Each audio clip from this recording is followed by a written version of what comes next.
Good afternoon.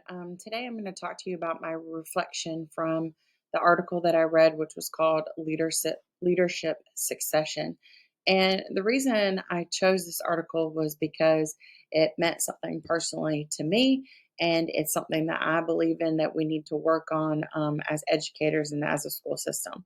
So, first of all, let me talk to you a little bit about why it means something to me. So, my last role within this school system was at central office. I was over literacy. I was the literacy coordinator for grades K through 12. And that was really my love and my passion. My passion is reading, making sure that all of our students know how to read. And with new laws in place in the state of Georgia, new requirements for our teachers, new learning around structured literacy versus balanced literacy. Um, I felt like my role was really important.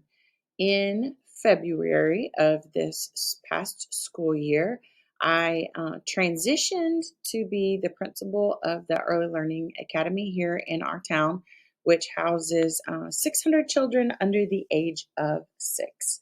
So the only role I had previously, before being an instructional coordinator, I'd also served 1 year as a assistant principal in our middle school, and that was a great opportunity for some learning. I think to see prior to that, I was a teacher in grades K through 5 and an instructional coach in literacy.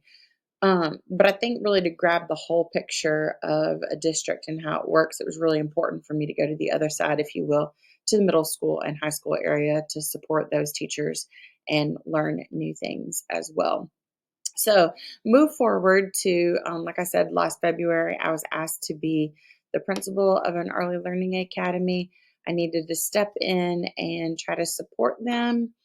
They are a fairly new school that has been open only 2 years. And so I was asked to take on that role, that leadership role. I was super excited as I've never been the principal of a school, and this is my first experience with that. I think that in this case, and the article kind of talks about this, is just having a plan in place for who is going to be the next leader of the school. And while you're in the building and you're serving as a leader in that capacity, who are you building capacity for? Who is going to take your spot when you're gone? Um, I think that they chose me to come be the principal just because that's what they needed, and they hadn't already built the capacity of somebody here within the school or somebody at another school who could serve in this position and really support the early learners in our district. So, in hindsight, maybe perhaps our leadership succession um, could use some help. I think we do a really good job.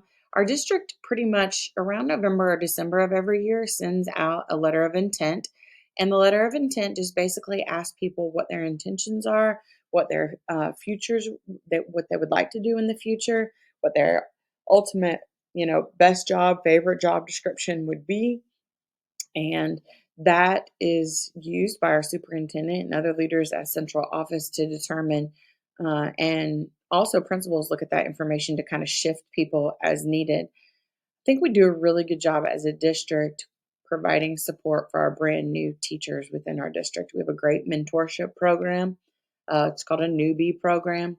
Those mentors and newbies work together on a monthly basis for the first 2 or 3 years within our system, and we really grow them to know how our school system works and try to make them successful and hopefully to keep them within our school system.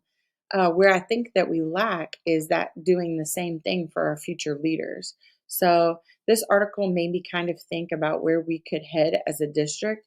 I would hope that one day maybe we could provide a leadership academy. Maybe we could call it, future leaders of our school system, and we could go ahead and give people some tools and build their capacity so that we do have the next people who are ready to step into these roles.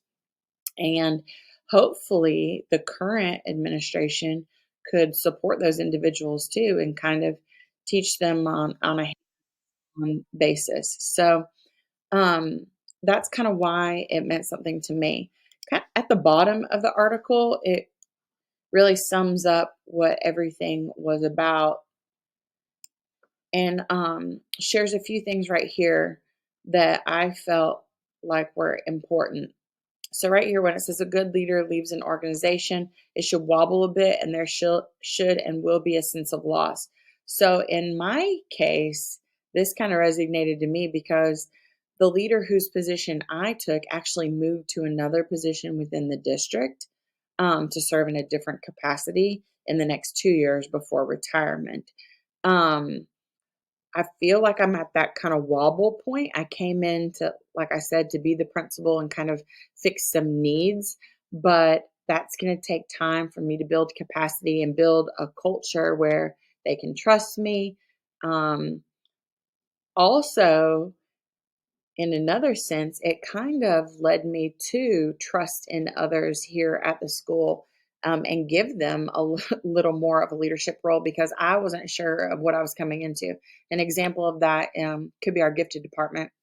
We don't really have a gifted representative here at our particular school, but we have one at the district level and we have one at all the other schools.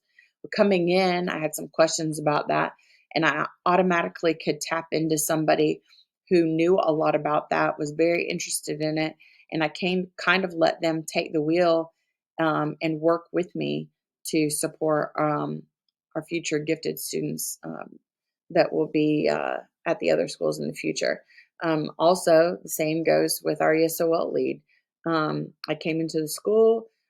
I was not completely sure of everything that they were doing within the ESOL department here to support our students. And so I kind of gave her the lead on that and um, worked with her and in building what I feel like is that capacity for them to hopefully be future leaders. So I hope that we can continue to do better in this because I think leaders are hard to find.